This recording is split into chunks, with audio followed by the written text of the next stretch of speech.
اتنا ثواب بھی زیادہ ملے گا۔ آئے ہم اور آپ مل کر اچھی اچھی نیتیں کر لیتے کہ اللہ پاک کی رضا پانے، ثواب کمانے کے لیے بیان سنیں گے، اپنی اصلاح کے لیے بیان سنیں گے، جو سنیں گے اسے دوسروں تک پہنچانے کی کوشش کریں گے انشاءاللہ۔ بیان کے دوران سستی سے بچیں گے انشاءاللہ۔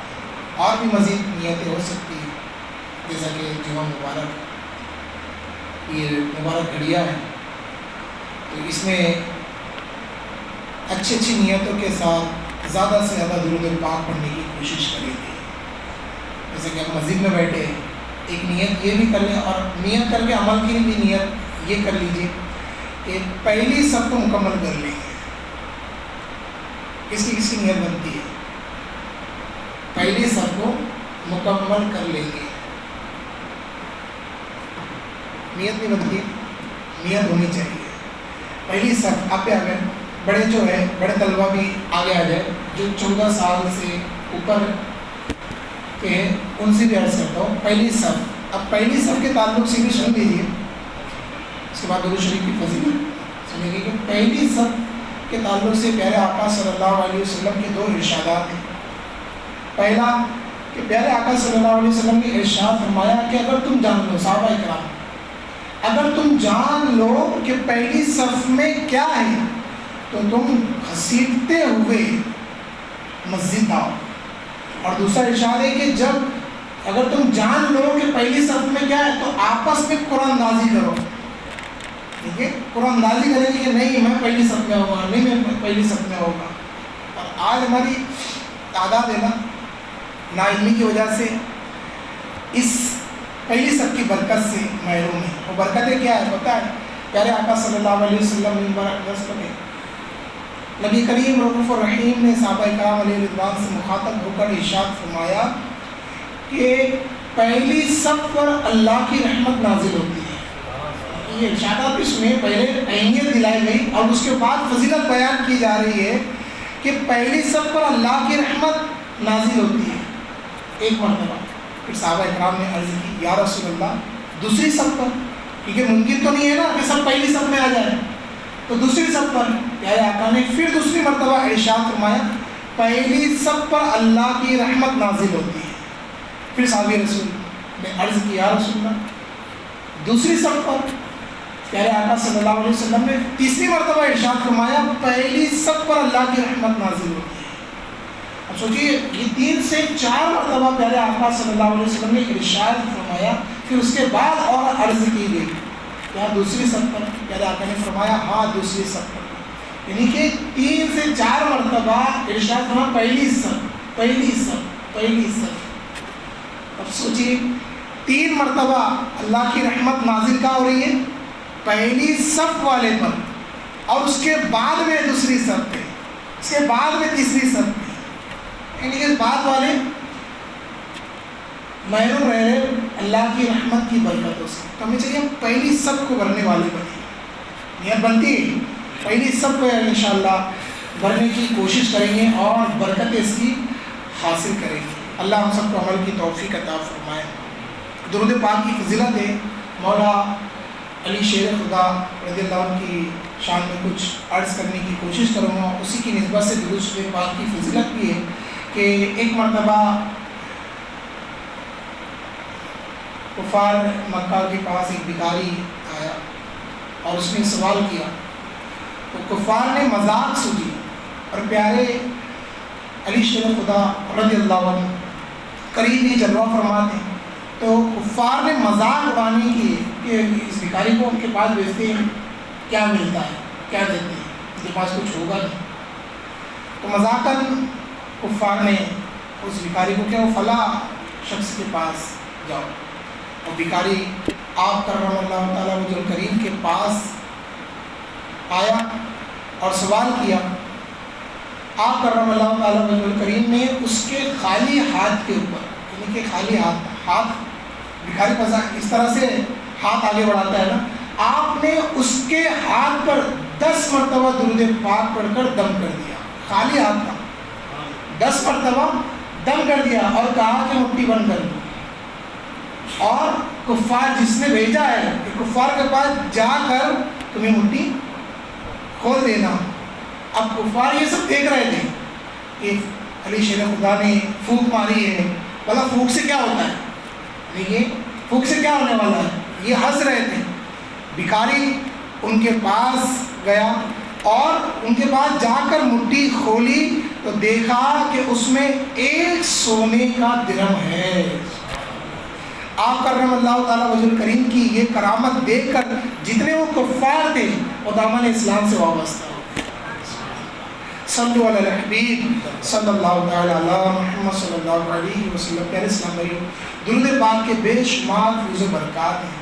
درود پاک کی برکتیں ہیں، ایسا نہیں کہ درود پاک کی برکتیں اب نہیں ہیں، جی ہے، پر وہ زبان بھی چاہیے نا، یعنی کہ جو زبان سے ہم پڑھ رہے ہیں درود پاک، اب جب دم کریں گے واقعی میں جو درود پاک پڑھ کے دم کرے گا اس کو شفا ملے گی، پر وہ زبان تو ہو، وہ زبان کیسی ہو؟ ہم درود پاک بھی پڑھ رہے ہیں، غیبتیں بھی کر رہے ہیں، ہم درود پاک پڑھ رہے ہیں، چغلی کر رہے ہیں، ہم درود پاک پڑھ رہے ہیں، جھوٹ بول رہے ہیں، وعدہ خلافی کر رہے ہیں، لوگوں کا دل دکھا رہے ہیں، یہ زبان سے۔ اب ظاہر ہے کہ اتنی ساری برائیاں ہماری اسی زبان سے ہو رہی ہے، تو کہاں سے درود پاک کی؟ اور ہاں ایک بات یہ بھی کہ درود پاک ہم پڑھتے کتنا ہیں؟ چند مرتبہ پڑھ پاتے ہیں، اللہ نے توفیق دی اگر تو چند مرتبہ ہم درود پاک بامشکل پڑھ پاتے ہیں، پر ہاں یہی جو گناہ والے کام ہیں، غیبت، چغلی، جھوٹ، یہ دن بھر میں کتنی مرتبہ ہم کر لیتے ہیں؟ جتنی مرتبہ ہم درود پاک پڑھتے ہیں، کیا غور کریں کہ اس سے کتنی مرتبہ، اس سے کئی زیادہ ہم غیبتیں چغلیاں کرتے ہیں، تو کہاں سے زبان میں اثر آئے گا؟ کہاں سے درود پاک پڑھنے کی برکتیں ہم حاصل کر پائیں گے؟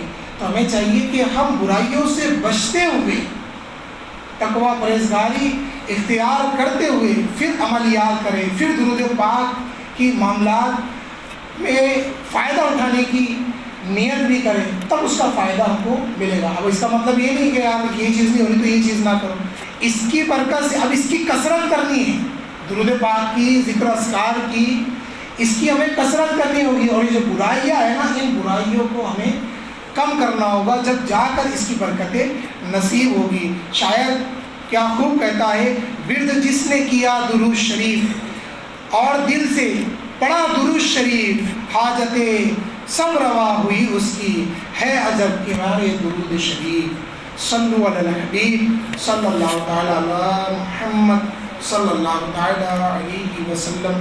آپ کرم اللہ تعالیٰ وجہ کریم کے تعلق سے ہم سنتے ہیں ان کی تعارف کیا ہے۔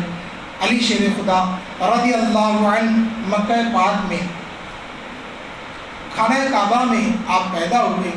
آپ رضی اللہ عنہ کی والدہ ماجدہ کا نام حضرت فاطمہ بنت اسد ہے۔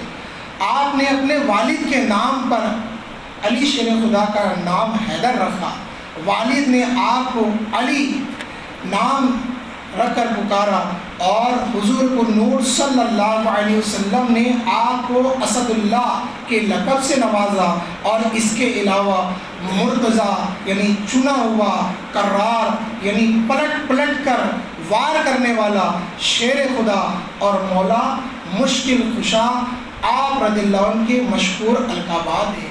آپ رضی اللہ عنہ مکی مدنی مصطفیٰ صلی اللہ علیہ وسلم کے رشتے میں چچا جات بھائی بھی ہیں۔ خلیفہ چارم جانشین بطول حضرت علی شیر خدا رضی اللہ عنہ کی کنیت ابو الحسن بھی ہے اور ابو تراب بھی ہے۔ آپ رضی اللہ عنہ شہنشاہ ابرار مکی مدنی تاجدار صلی اللہ علیہ وسلم کے چچا ابو طالب کے فرزند ہیں۔ عام الفیل یعنی جو سورہ فیل جو ہم تلاوت کرتے ہیں، اس میں واقعہ بادشاہ کا لکھا گیا ہے۔ یہ جب یہ واقعہ ہوا تھا اس کے 30 سال بعد حضور صلی اللہ علیہ وسلم کی عمر بھی 30 سال کی تھی۔ 13 رمضان مبارک بروز جمعہ مبارک کو حضرت علی شیر خدا رضی اللہ عنہ خانہ کعبہ کے اندر پیدا ہوئے۔ آپ رضی اللہ عنہ نے 10 سال کی عمر ہی میں آپ نے دار اسلام میں آپ داخل ہوئے، اور شہنشاہ مدینہ قرار قلب و سینہ صلی اللہ علیہ وسلم کی زیر تربیت میں آپ ہر دم باحیات رہے. آپ رضی اللہ عنہ کی امداد و نصرت اور دین اسلام کی حمایت میں مصروف عمل رہے. آپ رضی اللہ عنہ مہاجرین اول اور عشرہ مبشرہ میں شامل ہونے کے دیگر خصوصیات سے مشرف ہونے کے ساتھ ساتھ آپ بڑے ممتاز حیثیت رکھتے تھے. غزوہ بدر، غزوہ احد اور غزوہ خندق وغیرہ تمام اسلامی جنگ میں آپ رضی اللہ عنہ نے اپنے بے مثال شجاعت کے ساتھ شرکت فرمائی اور بڑے بڑے نامور کفار کو آپ نے اپنی تلوار ذوالفقار سے واصل نار کیا. امیر المومنین حضرت عثمان غنی رضی اللہ عنہ کی شہادت کے بعد انصار و مہاجرین نے آپ کے دستے ہاتھ پر بیعت کر کے آپ رضی اللہ عنہ کو امیر المومنین بنایا اور 4 سال 8 ماہ 9 دن تک آپ مسند خلافت پر رونق افروز رہے. 17 یا 19 رمضان مبارک کو ایک خبیث خارجی کے قاتلانہ حملے سے آپ شدید زخمی ہوئے اور 21 رمضان شریف آپ نے جام شہادت نوش فرمایا. صلو علی الحبیب صلی اللہ علیہ محمد صلی اللہ علیہ وسلم. آپ کی شہادت کے تعلق سے بھی پیارے آقا صلی اللہ علیہ وسلم نے پہلے سے ہی آپ کو اس کی بشارت دے دی تھی کہ 2 قسم کے لوگ سب سے زیادہ بدبخت ہیں. اس میں سے ایک اے علی شیر خدا رضی اللہ عنہ کو مخاطب کرتے ہوئے ارشاد فرمایا، اے علی، ایک وہ شخص ہوگا کہ جو تمہاری داڑھی کو تمہارے خون سے سرخ کر دے گا، یعنی کہ لال کر دے گا. آپ کرم اللہ تعالیٰ وجہ کریم کی شہادت کا واقعہ بھی عجیب ہے کہ سنیے. سوانح کربلا کے صفحہ نمبر 76 سے 77 پر یہ واقعہ لکھا تحریر کیا گیا ہے کہ ایک نامراد عبد الرحمن بن مجرم، اس کا نام فیروز بھی کہا گیا ہے. علماء کرام نے فیروز نام رکھنے سے نہ پرہیز کرنے کا ہمیں درس دیا ہے کہ فیروز نام سے کہ یہ مناسبت یہ خارجی سے کی جاتی ہے. اس لیے ابن ملجم یہ فیروز نامی نامراد نے عبد الرحمن تمیمی خارجی اور عمر بن بغیر تمیمی، یہ تینوں خارجیوں نے مل کر 3 صحابہ کرام یعنی علی شیر خدا رضی اللہ عنہ اور امیر معاویہ رضی اللہ عنہ اور حضرت عمرو بن عاص رضی اللہ عنہ کو ایک ساتھ شہید کرنے کا پلان کیا. یہ مکہ پاک میں جمع ہوئے، ایک تاریخ ایک وقت انہوں نے طے کیا. اب یہ جو فیروز نامی یہ جو خبیث تھا، اس کی وجہ کیا تھی؟ اس کی وجہ بیان کرتے ہوئے یعنی اس نے علی شیر خدا کو کیوں قتل کیا، تو اس کے تعلق سے ہے کہ یہ ایک خارجی عورت کے عشق میں مزاجی میں پڑ گیا تھا اور اس خارجی عورت نے 3000 درہم اور علی شیر خدا کے قتل پر اسے آمادہ کیا تھا کہ اگر تو 3000 درہم اور علی شیر خدا کو قتل کرے گا تو میں تجھ سے نکاح کر لوں گی. اب یہ کافر مکہ پاک میں ان تینوں کے پاس جا کر انہوں نے پلان کیا خارجیوں نے، اور اس طرح سے منصوبہ بندی کی گئی کہ تینوں صحابہ اکرام کو ایک ساتھ ایک وقت میں شہید کیا جائے. بہرحال امیر معاویہ اور عمرو بن عاص رضی اللہ عنہ کسی وجہ سے یہ جو سازش تھی اس سے بچ گئے، پر ماہ رمضان مبارک کا یعنی 40 ہجری آپ رضی اللہ عنہ کا ایک دستور یہ تھا کہ آپ ایک شب حضرت امام حسین، ایک شب حضرت امام حسن اور ایک شب حضرت عبداللہ بن جعفر رضی اللہ عنہ کے پاس افطار کیا کرتے اور 3 لقمے سے آپ زیادہ تناول نہ فرماتے، یعنی کہ کھانا 3 لقمے سے زیادہ آپ نہ کھایا کرتے. جب آپ سے وجہ پوچھی گئی تو آپ نے ارشاد فرمایا کہ مجھے یہ اچھا معلوم ہوتا ہے کہ اللہ پاک سے جب میں ملوں اس وقت میرا پیٹ خالی ہو. شہادت کی رات یہ آپ کی حالت تھی کہ آپ بار بار کمرے سے باہر تشریف لے جاتے، آسمان کی طرف دیکھتے اور فرمایا باخدا مجھے کوئی بات جھوٹی نہیں پہنچی ہے کہ یہ رات وہی رات ہے جس کی مجھے بشارت دی گئی ہے.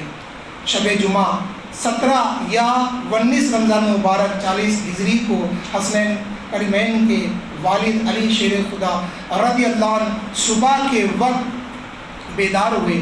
مؤذن نے آواز دی الصلاۃ الصلاۃ. آپ نے نماز فجر کے لیے آپ گھر سے تشریف لے گئے اور راستے میں لوگوں کو نماز فجر کے لیے صدا دیتے رہے.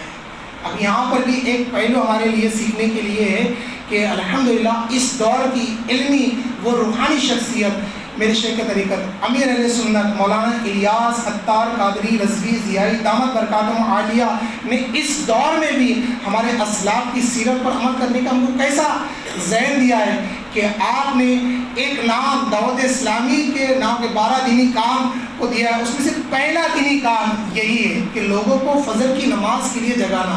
اگر ہم با غور اگر دعوت اسلامی کے جو دینی کام ہے اس کا اگر مطالعہ کریں تحقیق کریں نا تو کوئی نہ کوئی ہمیں اسلاف کی سیرت پر عمل کرتی ہوئی نظر آئے گی, قرآن پر عمل کرتی ہوئی نظر آئے گی. اسلاف کے عمل سے عمل کر کے ہم کو دعوت اسلامی یہ دینی کام کی طرف ہم کو بڑھا رہی ہے. علی شیر خدا رضی اللہ عنہ نے یہی صدا لگا کر جام شہادت نوش فرمائی ہے. آپ نماز فجر کے لیے لوگوں کو جگا رہے تھے تو ایک جو یہ خبیث تھا اس نے تلوار کا ایک وار ایسا ظالمانہ وار کیا کہ اتنی شدت سے کہ آپ کی کن پٹی سے تلوار دماغ پر جا کر یہ رکی.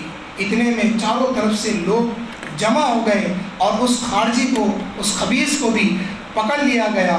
اور اس کے 2 دن بعد آپ نے یعنی کہ آپ رضی اللہ عنہ علی شیر خدا کرم اللہ تعالیٰ وجہ کریم نے جام شہادت نوش فرمایا. حضرت امام حسن, حضرت امام حسین اور حضرت عبداللہ بن جعفر رضی اللہ عنہ نے آپ کو غسل دیا اور امام حسن مصطفیٰ نے آپ کی نماز جنازہ پڑھائی اور آپ کو رات کے وقت دارالامارت میں کوفہ کے اندر آپ کو دفن کیا گیا. اور یہ جو ابن ملجم خبیث تھا اس کو صحابہ کرام نے اس کے ٹکڑے ٹکڑے کر کر ایک ٹوکری میں بھر کر اس کو آگ لگا دی. پیارے اسلامی بھائیوں, یہ ہمارے اسلاف کی سیرت ہے جو دین اسلام کے پہ عمل کرتے ہوئے, دین اسلام کی بقا کے لیے عمل کرتے ہوئے جام شہادت نوش فرمایا. ہمیں ہمارے اسلاف کی سیرت پڑھنے کا وقت نہیں ہے, ہمیں ہمارے اسلاف کے تعلق سے جاننے کا وقت نہیں کہ انہوں نے دین اسلام کے لیے کیا کیا قربانیاں دی ہیں.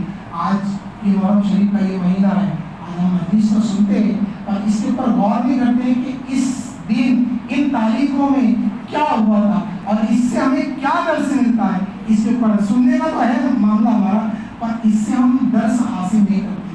جی ہاں, امام علی مقام نے, امام حسین نے ہمیں یہ درس دیا ہے کہ دین کی خاطر جب تمہیں اپنی جان بھی دینی پڑے تمہیں جان بھی دینا پڑے گی. ہمیں درس دیا ہے. اور آج ہماری بدحالی یہ ہے کہ اس دین اسلام کو بچانے کے لیے ہمارے اسلاف نے اپنی جان کی قربانی دے دی ہے, اور آج ہماری ایک مسلمانوں کی تعداد ہے اسی دین اسلام کے احکامات سیکھنے کے لیے ہمارے پاس وقت نہیں ہے. قربان جائیے میرے شیخ طریقت امیر سنت کے اوپر کہ کیا ذہن دیا ہمارے کو کہ یہ جو 3 تاریخ ہے نا 8, 9, 10 یہ 3 دن آپ نے 72 یا 82 اپنے صحابہ کے ساتھ آپ کربلا شریف تشریف لے گئے امام حسین. تو یہی یہ تاریخ کو یاد بنانے کے لیے کہ انہوں نے اپنا خرچ چھوڑا تھا دین کے لیے, تو ہمیں مولانا الیاس قادری نے یہ ذہن دیا کہ آئے ہم بھی اپنے گھر چھوڑے دین اسلام کے احکامات کو سیکھنے کے لیے اور ہمارے اسلاف کی یاد کو تازہ کرے. انہوں نے دین اسلام کے لیے اپنا گھر چھوڑ کر اپنی جان قربان کر دی. ہم بھی اپنے گھر چھوڑ کر لوگوں کو گاؤں گاؤں جا کر نیکی کی دعوت دے, برائی سے لوگوں کو منع کرے. کہ آج مسلمانوں کی حالت اتنی بدحالی ہے کہ آج ہماری مساجد ویران ہے. ابھی مساجد ویران ہے تو اس کو بڑھے گا کون؟ آج مسلمانوں میں جو بدامنی بڑھ رہی ہے اس کی ایک وجہ یہ بھی ہے کہ مسلمانوں نے ایک دوسرے کو چھوڑ کے سمجھانا چھوڑ دیا ہے, نہیں سمجھا ہے, بس اپنی اپنی زندگی میں مصروف عمل ہے. پہلے اسلام ہوئی آپ بھی دعوت اسلامی اس مشن کی طرف چلیے, یعنی یہ امام علی مقام امام حسین رضی اللہ عنہ کو خراج عقیدت پیش کرنے کے لیے ان تاریخوں میں مدنی قافلے سفر کر رہے ہیں. آپ کو بھی دعوت دیتا ہوں کہ یہ آنے والی 16, 17 اور 18 جولائی کو پورے دنیا بلکہ پورے ہند میں بھی الحمدللہ ان تاریخوں میں مدنی قافلے سفر ہو رہے ہیں. آپ بھی نیت کریں اے امام حسین کے جانے والوں, آئے نا ہم بھی تھوڑی یاد تازہ کریں. جس طرح سے ہمارے امام نے دین کے لیے گھر چھوڑا تھا, ہم بھی آئے نا دین اسلام کے احکامات سیکھنے کے لیے اپنے گھر والوں کو چھوڑ کر علم دین سیکھیں. اسی نیت بنتی ہے کہ اپنے امام حسین رضی اللہ عنہ اور 72 صحابہ کرام کے ایصال ثواب کے لیے 3 دن راہ خدا میں سفر کریں. اچھا, یہ 3 دنوں کے اندر بھی الحمدللہ کہ روزہ رکھ کر بھی یاد تازہ کی جاتی ہے. یعنی یہ جو 2 دن 3 دن ہے اس میں روزے کی بھی ترکیب ہوتی ہے مدنی قافلے میں. تو یہ اسلاف کی یاد تازہ ہے, ثواب کا ایک خزانہ ہم کو ملنے کا بہترین یہ ذریعہ ہے. تو آپ تمام اسلام بھائی اس میں نیت کریں کہ جتنے بھی عاشق رسول ہیں سب مدنی قافلے میں سفر کریں گے انشاءاللہ. ذمہ داران سے آپ رابطہ کر کے اس سے معلومات حاصل کریں کہ کتنے قافلے دار ہیں, ان کے پاس اپنے نام نمبر اور ہو سکے تو رقم بھی ہاتھوں ہاتھ آج مسجد سے باہر جانے سے پہلے ہی رقم جمع کرا دیں, تاکہ نا شیطان وسوسہ ڈال کر ہم کو بہانے بازی میں نہ لگائے. بڑی کی نیت انشاءاللہ. مدنی قافلے میں سفر تو کرو, سفر کرنے کے بعد آپ کو پتہ چلے گا کہ کیا ہے اصل مدنی قافلے میں سفر کرنے سے کیا کیا ملتا ہے. ایک تعداد ہوگی ہماری جو ابھی تک کے مدنی قافلے میں سفر نہیں کی ہوگی. آپ کو مشورہ دیتا ہوں کہ مدنی قافلے میں سفر کریں. آپ خود کہیں گے کہ آپ میری زندگی کے جو ایام گزرے نا یہ 3 دن یہ پورے ایام کے اوپر باری ہے کہ 3 دن مسجد میں بیٹھ کر اتنا وقت میں نے کبھی نہیں گزارا تھا. 3 دن مسجد میں بیٹھ کر اتنا علم میں نے نہیں سیکھا تھا پوری زندگی. جو 3 دن میں آپ کو یہ سیکھنے کا موقع ملے گا. اللہ پاک ہم سب کو کہنے سننے سے زیادہ عمل کی توفیق عطا فرمائے. جن حضرات کی سنت باقی سنت اللہ